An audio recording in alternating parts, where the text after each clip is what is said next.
May we call on Jonel Sanchez to state his name and other personal circumstances?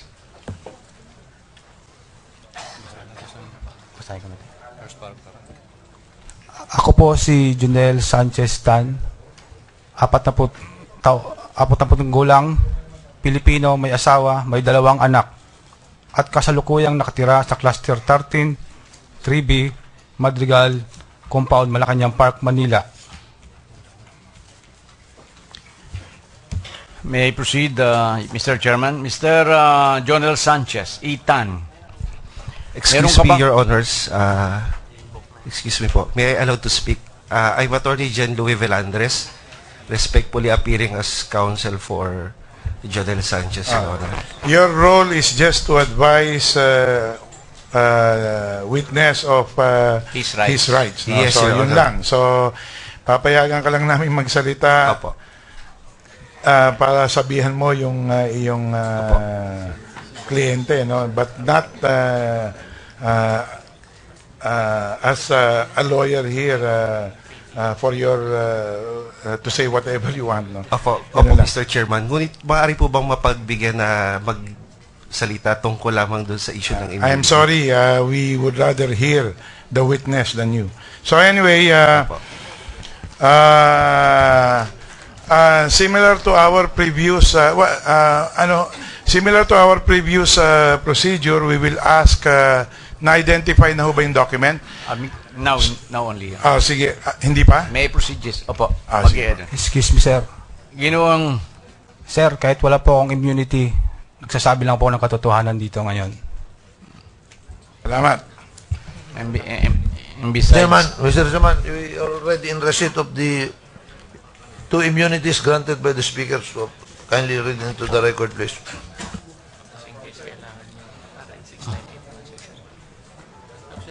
anong is not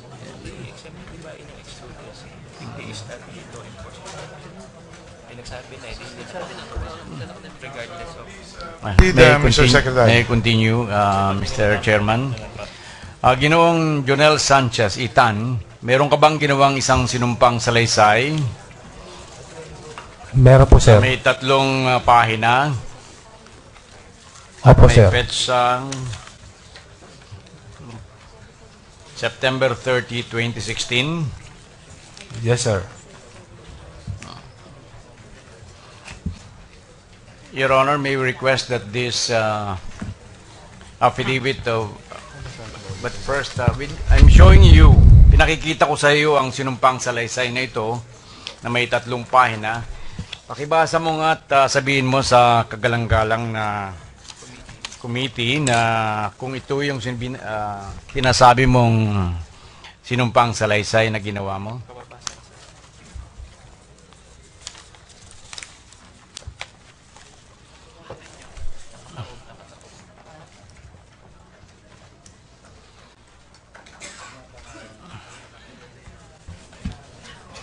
Ito po ang aking sinumpaang salaysay.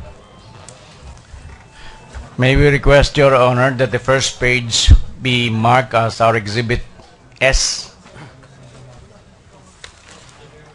The second page as S-1, the third page as S-2, and the signatures of the witness appearing on the first page, second page, and third page be marked as Exhibit S-3, S-4,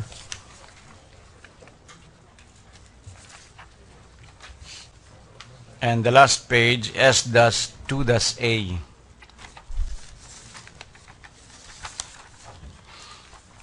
May we also request that the signature of the assisting counsel, Attorney Mario Dionisio Jr., be marked as Exhibit S-2-B, and the signature of the Oath Administering Officer, Attorney Joel M. Tovera, as S-2-C.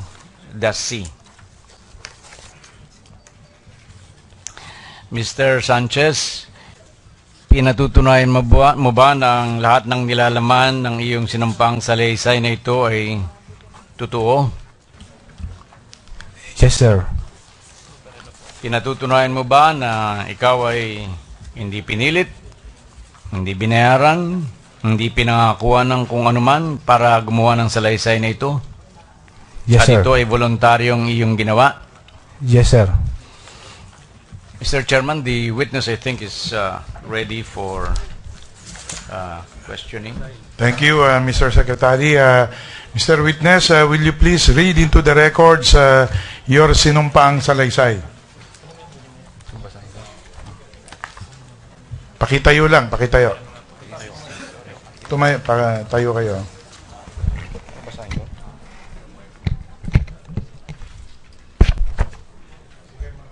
Mukhang mahirap daw sa mic. Pwede ka na umupo. Mataas, sir. Tangkad mo eh. Ako si Junel Sanchez Tan, 40 taong gulang, Pilipino, may asawa, 2 anak at kasalukuyang nakatira sa Cluster 13-3B, Madrigal Compound, Malacanang Park, Manila. Matapos makapanumpa ng ayon sa saligang batas ay nagsasaad ang mga sumusunod. Number 1, na ako po ay nakatalaga bilang Area Security ng Presidential Security Group, PSG, mula 1998 hanggang sa kasalukuyan. Noong July 2010, ako po ay na-detail bilang close-in security aide ni dating DOJ Secretary Laila de Lima. Hanggang May 2015, bilang close-in security ni SOJ de Lima, tungkulin ko po na pamangalagaan ang kanyang kaligtasan sa mga lakad niya at kung minsan naman po ako ang kanyang security aide kung saan ay kasama siya sa loob ng kanyang sasakyan upang tulungan siyang dalhin ang kanyang mga personal na gamit tulad ng bag, papeles, cellphone at makeup kit. Number 2 po, na ako at ang members ng security ay madalas nakasama ni SOJ de Lima tuwing siya po ay pumupunta sa Bilibid Prison NBP, kung saan siya rin po ang tumatayong direktor ng NBP habang wala pang itinatalagang permanenteng direktor noon. Nakita ko po na kinakausap niya ang mga commanders ng bawat pangkat upang pag-usapan ang mga issue sa loob ng Bilibid.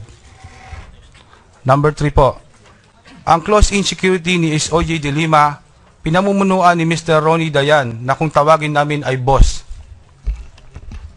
Siya po ang nagbibigay sa amin ng instruction at orders galing kay SOJ de Lima. Siya rin ang nagbibigay ng weekly food allowance namin at monthly allowance. Maganda naman ang pakikitungo sa amin ni Mr. Ronnie Dayan. At naging ninong siya ng aking bunsong anak. Napansin ko lang na di pangkaraniwang pagkamalapit ni Ronnie Dayan at napansin ko lang ni SOJ de Lima at kalaunan na kumpirma ko na may relasyon ang dalawa dahil si Ronnie Dayan ay sa bahay ni SOJ natutulog. Maging sa mga out of towns na lakad namin, silang dalawa ay magkasama sa isang kwarto. Madalas din kaming pumupunta sa bahay ni SOJ de Lima sa Bicol at kapansin-pansin ang sweetness nila. Habang kami ay bumabiyahe papuntang probinsya, sila po ay nagsusubuan ng nilagang saging ng Saba. Kami rin ay pumupunta sa bahay ni Ronnie Dayan sa Orbis Tondo, Pangasinan kasama ni SOJ de Lima. At pag birthday ni Ronnie Dayan tuwing last week ng December ay pumupunta si SOJ de Lima at doon na nagpapaabot ng New Year.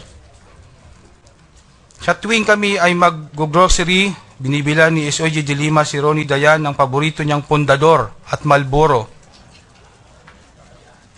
Binibilan din ni SOJ de Lima si Ronnie Dayan ng barong, sapatos at mga personal na gamit hanggang tahasan ng ipinagyayabang ni Ronnie Dayan ang relasyon nila ni Secretary de Lima. Number 4 po. Noong taong 2012, habang kami ay nasa Malacanang compound, ako po ay nagulat sa aking nakita.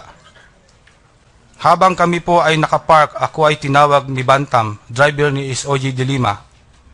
Habang hawak-hawak niya ang cellphone ni Ronnie Dayan na naiwan sa loob ng sasakyan, nagulat po ako nang ipinakita ni Bantam sa akin ang video ni SOJ de Lima at Ronnie na may 2 sex video. Ang isang video ay nagpupusing si SOJ malapit sa shower room na hubad-hubad. At ang isa namang video ay nag-BBJ si SOJ de Lima kay Ronnie Dayan. Nailang po ako sa aking nakita at hindi ko na tinapos panoorin. Naging biruan na lang namin ang nasabing video.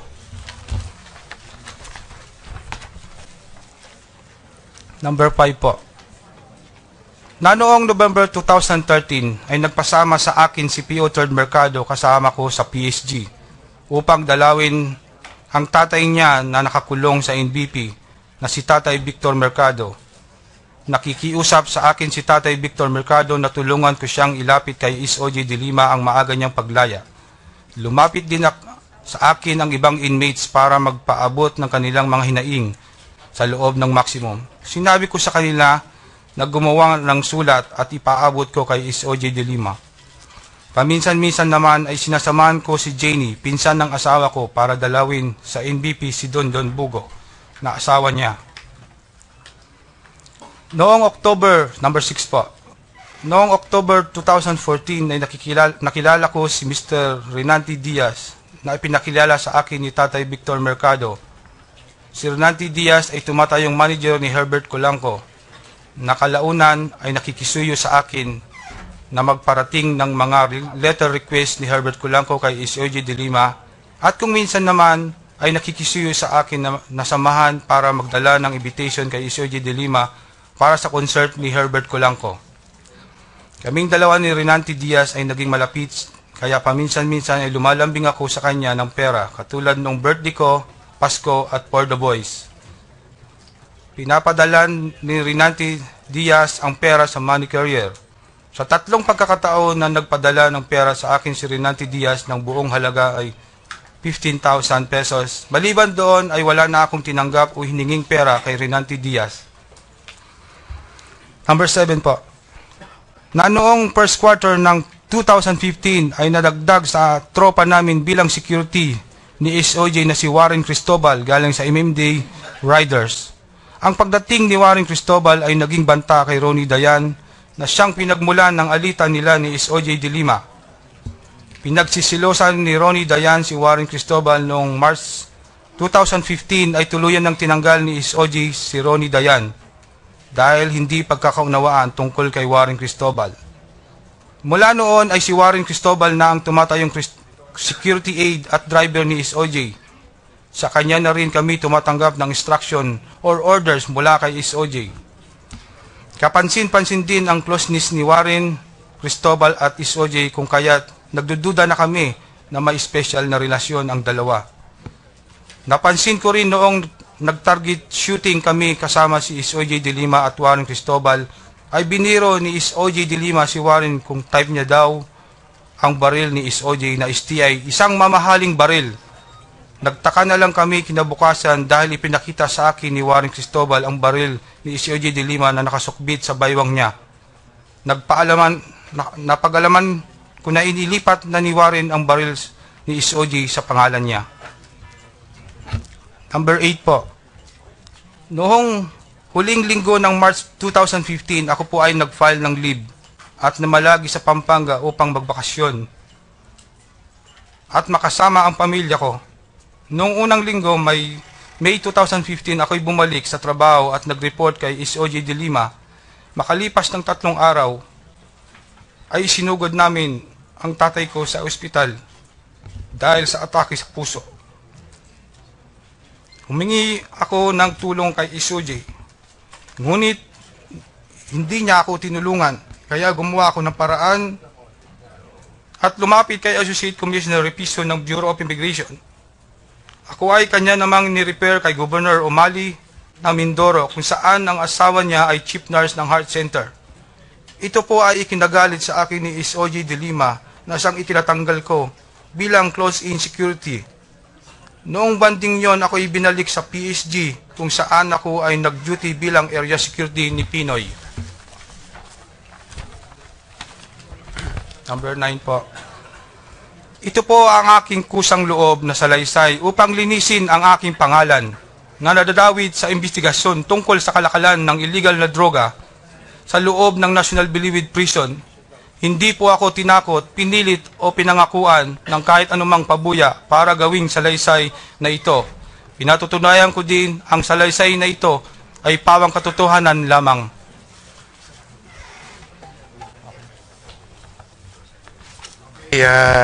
Marami pong tapos na po kayo? Yes, sir. Okay.